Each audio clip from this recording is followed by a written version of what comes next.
بسم اللہ الرحمن الرحیم۔ قال اللہ تبارک و تعالی فی القرآن المجید ان اللہ یحب التوابین و یحب المتطہرین۔ ان الفاظ میں اللہ تعالیٰ فرما رہا ہے کہ بے شک اللہ پسند فرماتا ہے توبہ کرنے والوں کو اور پسند فرماتا ہے طہارت حاصل کرنے والوں کو۔ بندہ گناہ کرتا ہے، جب تک وہ توبہ نہیں کرتا تو بندہ گناہ سے پاک نہیں ہو سکتا۔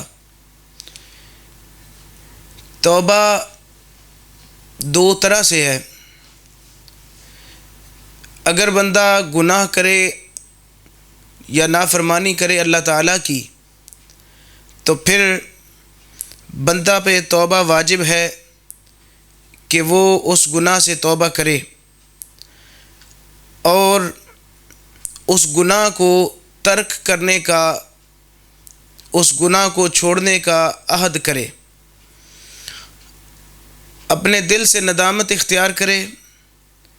تیسرا یہ ہے کہ واپس اس گناہ کی طرف نہ پلٹنے کی اللہ تعالیٰ کے ساتھ درخواست کرے اور عہد و پیمان کرے۔ اگر گناہ کیا ہو کسی بندے کا تو پھر چوتھی شرط یہ ہے کہ جب تک وہ بندہ جس کا گناہ کیا ہے، جس کو نقصان دیا ہے، وہ معاف نہ کر دے تب تک توبہ قبول نہیں ہوگی۔ اگر کسی کا مال کھایا ہے، جب تک مال واپس نہ کر دے گا توبہ قبول نہیں ہوگی۔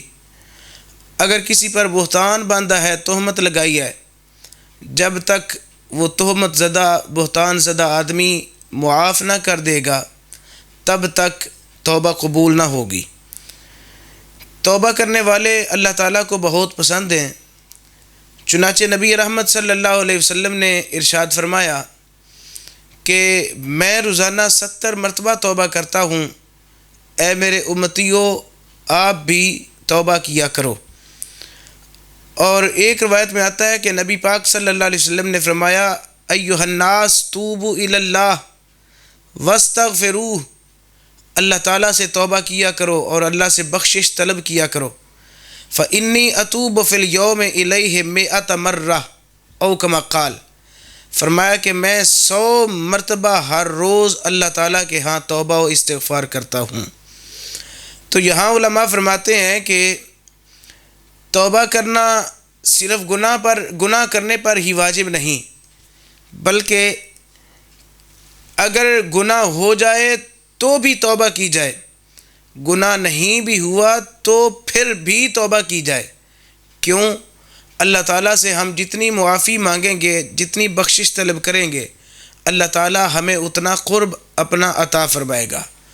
بندہ اللہ تعالیٰ کے اتنا زیادہ قریب ہوتا ہے۔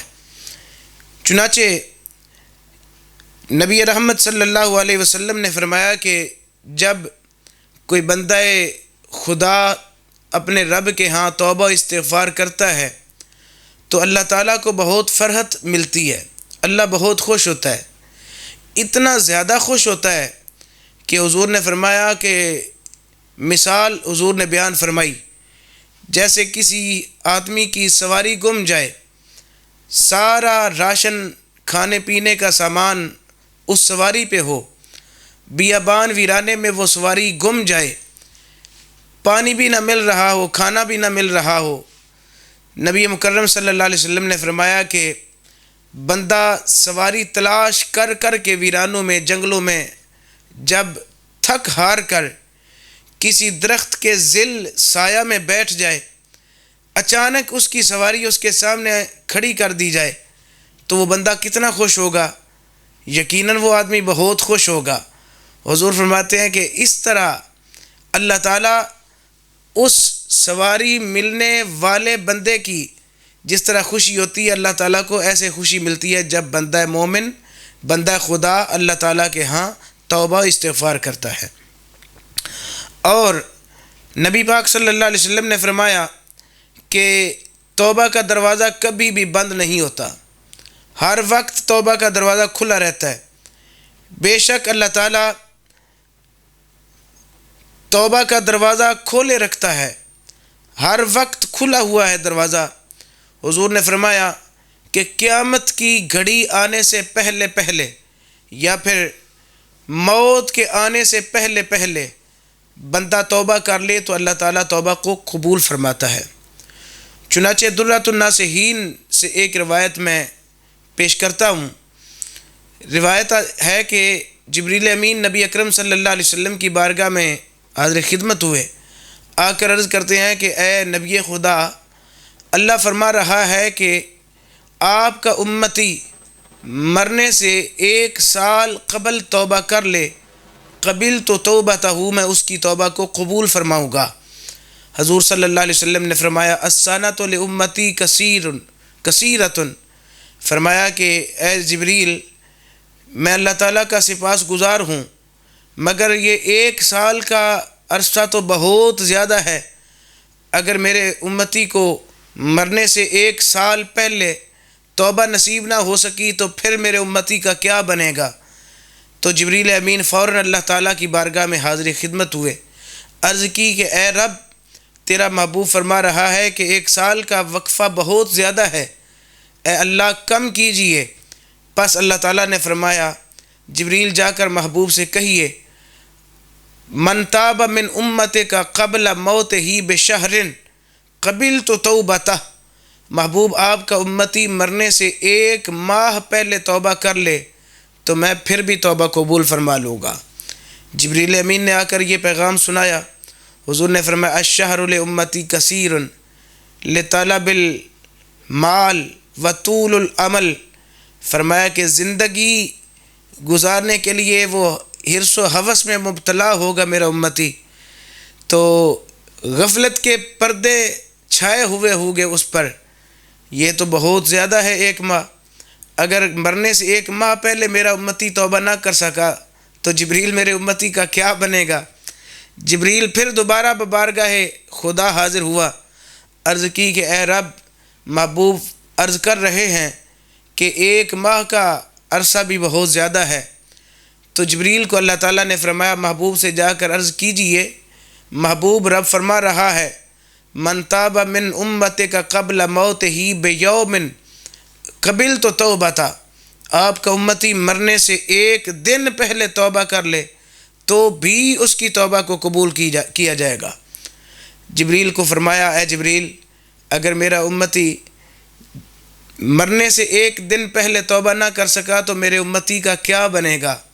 جبریل، مجھے اب بھی یہ بات گوارا نہیں ہے کہ میرا امتی بغیر توبہ کے دنیا سے جائے۔ جبریل پھر بارگاہ مصطفیٰ سے بارگاہ خدا میں حاضر ہوئے، جا کر عرض کی کہ یا اللہ، تیرے محبوب فرما رہے ہیں کہ 1 دن بھی زیادہ ہے۔ اللہ تعالیٰ نے فرمایا محبوب کو جا کر پیغام دیجئے کہ اے محبوب، آپ کا امتی اگر مرنے سے 1 سال پہلے توبہ نہ کر سکا، 1 ماہ پہلے توبہ نہ کر سکا، 1 دن پہلے توبہ نہ کر سکا، محبوب 1 گھڑی پہلے توبہ کر لے، قبلت توبتہ، ہم اس کی 1 گھڑی مرنے سے پہلے کی ہوئی توبہ کو قبول فرما لیں گے۔ حضور نے فرمایا الساعۃ کثیرۃ، اے جبریل، یہ 1 گھڑی بھی بہت زیادہ ہے، میرا امتی جب مر رہا ہوگا تو پھر اس کا کیا بنے گا؟ اگر مرنے کے دوران تک اس وقت بھی اس نے توبہ نہ کی ہوگی۔ تو جبریل پھر بارگاہ خدا میں حاضر ہو کر جناب مصطفیٰ صلی اللہ علیہ وسلم کی بارگاہ میں پیغام لے کر آئے، عرض کی کہ اے میرے محبوب صلی اللہ علیہ وسلم، اللہ فرما رہا ہے کہ اے ہمارے پیارے پیغمبر صلی اللہ علیہ وسلم، آپ کا امتی مرنے سے 1 گھڑی پہلے بھی اگر توبہ نہیں کر سکا، محبوب جب اس کی سانس کی مالا اس سے جسم سے جدا ہو رہی ہوگی، اس کی سانس کی مالا ٹوٹ رہی ہوگی، جسم سے نکل رہے ہوں گے اس کے سانس، اس وقت اس کی زبان بھی بند ہو جائے، وہ زبان سے بولنے سے قاصر ہو جائے، صرف نادم بقلب ہی و اجال عینی، محبوب آپ کا امتی دل سے ندامت اختیار کر لے، آنکھیں اٹھا کر بس اتنا عرض کر دے، آنکھوں میں اشارہ کر کے کہہ دے کہ میں تیرے محبوب محمد کا امتی ہوں، مولا مجھے معاف فرما دے، قبل تو توبہ ہوں، اے محبوب ہم اس وقت کی ہوئی توبہ کو بھی ضائع نہیں کریں گے بلکہ اس کی توبہ کو قبول فرما لیں گے۔ حضرات گرامی قدر، توبہ کا دروازہ ہر وقت کھلا ہے، جب بھی توبہ کی جائے اللہ تعالیٰ توبہ کو قبول فرماتا ہے۔ حدیث پاک میں آتا ہے کہ حضرت ابو سعید خدری، جن کا اصل نام ہے سعد بن مالک بن سنان الخدری رضی اللہ تعالی عنہ، سعد بن مالک ابو سعید خدری فرماتے ہیں کہ نبی پاک صلی اللہ علیہ وسلم نے فرمایا کہ کان فی من کان قبلکم رجل قتل 99 نفسا، کہ پہلی امتوں میں، یہاں علماء فرماتے ہیں کہ بنی اسرائیل میں سے کوئی بندہ تھا جس نے 99 آدمی، ایک کم 100 آدمی جس نے قتل کیے تھے۔ حضور نے فرمایا کہ اس کو اللہ تعالیٰ نے توبہ کی طرف اس کا دل مائل کیا، پس اس نے لوگوں سے پوچھا کہ مجھے کسی بڑے عالم کا ایڈریس بتائیے، میں توبہ کرنا چاہتا ہوں اس کو گواہ بنا کر۔ چنانچہ وہ بندہ 99 آدمیوں کا قاتل، حضور فرماتے ہیں کہ عالم دین کے پاس آیا، آ کر کہنے لگا کہ میں نے 99 بندے قتل کیے ہیں، کیا میرے لیے بخشش کا کوئی سماں ہو سکتا ہے، بخشش کا میرے لیے کوئی بندوبست ہو سکتا ہے؟ اس نے کہا کہ آپ نے تو قتل ہی بہت کیے ہیں، لہٰذا آپ کی بخشش ہرگز نہیں ہوگی۔ تو حضور فرماتے ہیں کہ فَقَتَلَهُ فَكَمَّلَ بِهِ 100، اس نے اس عالم کو بھی قتل کر دیا اور 100 کا فگر پورا کیا، سینچری مکمل کر دی، 100 بندوں کا قاتل بن گیا۔ پھر اس نے لوگوں سے پوچھا یار مجھے کسی اور عالم دین کا پتہ بتائیے۔ لوگوں نے کہا کہ یہ فلاں علاقے میں ایک عالم دین رہتے ہیں، ان کا یہ نام ہے، ان کی بستی کا یہ نام ہے، آپ جائیے اس عالم دین سے جا کر بات کیجئے۔ پس وہ راہب کے پاس آیا، عالم دین کے پاس آیا، کہنے لگا کہ میں نے 100 بندوں کا قتل کیا ہے اور میں آج سچے دل سے اللہ کی بارگاہ میں تائب ہوتا ہوں، میں توبہ کرتا ہوں، تو مجھے بتائیے کہ کیا میرے لیے توبہ کا کوئی بندوبست ہو سکتا ہے؟ اس نے کہا کہ کیوں نہیں، تمہارے لیے یقیناً بندوبست ہو سکتا ہے۔ اس طرح کر کہ فلاں بستی ہے، وہاں اللہ کے نیک بندے بستے ہیں، اللہ کے نیک بندے رہتے ہیں، تو ادھر جا کر ان کو گواہ بنا کر اللہ کی بارگاہ میں توبہ کر، اللہ تعالیٰ تیری توبہ کو قبول کرے گا۔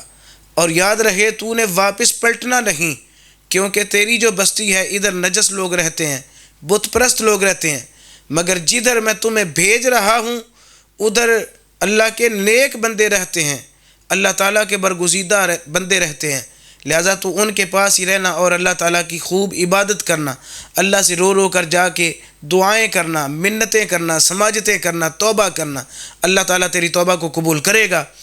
چنانچہ حضور صلی اللہ علیہ وسلم فرماتے ہیں کہ وہ 100 آدمیوں کا قاتل نکلا اس عالم دین کو سلام کر کے، پس جب نصف تک پہنچا، ابھی آدھا راستہ اس نے مکمل کیا تھا، حضور فرماتے ہیں کہ اس کو موت آ گئی۔ جب اس کو موت آئی تو موت آنے پر جب اس کا انتقال ہو گیا تو 2 طرح کے فرشتے اس کے پاس آ گئے، عذاب کے فرشتے اور رحمت کے فرشتے۔ رحمت والے فرشتے اسے کہتے کہ یہ بندہ چونکہ نیکوں کی بستی کی طرف جا رہا تھا اور توبہ کی نیت سے نکلا تھا، لہٰذا اس کو ہم رحمت کی طرف لے کر جائیں گے، جنت کی طرف لے کر جائیں گے۔ جبکہ عذاب والے فرشتے وہ کہنے لگے نہیں، یہ 100 آدمیوں کا قاتل ہے، اس کی کوئی بخشش کا چارہ نہیں، لہٰذا اس کو ہم جہنم رسید کریں گے، اس کو عذاب میں مبتلا کریں گے۔ چنانچہ حضور فرماتے ہیں کہ ان فرشتوں کے درمیان مخاصمت ہونے لگ پڑی، جھگڑا ہونے لگ پڑا، تو اللہ تعالیٰ نے فَأَتَاهُمْ مَلَكٌ فِي صُورَةِ آدَمِيٍّ فَجَعَلُوا بَيْنَهُمْ أَيْ حَكَمًا، اللہ تعالیٰ نے فرشتوں کے درمیان، رحمت والے اور عذاب والے فرشتوں کے درمیان ایک آدمی بھیجا تھا، وہ بھی فرشتہ مگر آدمی کی صورت میں اللہ تعالیٰ نے حاکم اور منصف بنا کر بھیجا۔ وہ آ کر کہنے لگا کس بات میں تم جھگڑ رہے ہو؟ رحمت والے فرشتوں نے اپنے دلائل دیے، عذاب والے فرشتوں نے اپنے دلائل دیے۔ جب دونوں دلائل فریقین پیش کر چکے تو اس نے کہا کہ اگر میں فیصلہ کروں تو تمہیں فیصلہ قبول ہوگا؟ دونوں نے کہا جی ضرور قبول ہوگا۔ تو بخاری شریف میں آتا ہے کہ اس نے فیصلہ کیا کہ آپ دونوں جھگڑے مت، اس طرح کرتے ہیں کہ زمین کی پیمائش کرتے ہیں، جس علاقے کی زمین کم نکلے گی ہم اس کو اس علاقے کا بندہ سمجھ کر فرشتوں کے ساتھ بھیج دیں گے۔ یعنی اگر وہ بدکاروں کی طرف اس کا سفر زیادہ ہوا، بدکاروں کی طرف اس کی مسافت زیادہ ہوئی، نیکوکاروں کی طرف کم ہوئی تو اس کو ہم نیکوکاروں میں شمار کریں گے۔ اگر نیکوکاروں کی طرف ابھی مسافت زیادہ ہوئی اور بدکاروں کی طرف کم ہوئی تو پھر ہم اس کو بدکاروں میں شمار کریں گے۔ پس حضور صلی اللہ علیہ وسلم فرماتے ہیں کہ زمین کی پیمائش کی گئی، جب زمین کی پیمائش ہونے لگی تو وہ بالکل درمیان تھا۔ حضور فرماتے ہیں اللہ تعالیٰ نے زمین کو کہا، جو نیکوکاروں کی طرف فاصلہ تھا، اللہ نے زمین کو کہا کہ اے زمین سکڑ جا، پس زمین ایک بالشت سکڑ گئی، پیمائش کی گئی ادھر بھی نیکی والے راستے کی طرف اس کا راستہ ایک بالشت کم کر دیا گیا۔ یہ اللہ تعالیٰ کی شان کریمی ہے۔ اللہ کو پسند تھا وہ بندہ، کیونکہ وہ نکلا توبہ کی نیت سے تھا۔ پس اللہ تعالیٰ نے زمین کو سکیڑ کر اللہ تعالیٰ نے اس کی مدد فرمائی اور رحمت کے فرشتے اسے لے کر جنت کی طرف رواں دواں ہو گئے۔ اور ایک روایت میں آتا ہے کہ اللہ تعالیٰ نے اس بندے کے سینے کو نیکوکاروں کی بستی کی طرف سرکا دیا، جس کا فرشتوں کو پتہ بھی نہ چلا، تو اللہ تعالیٰ نے اس کی مدد فرمائی۔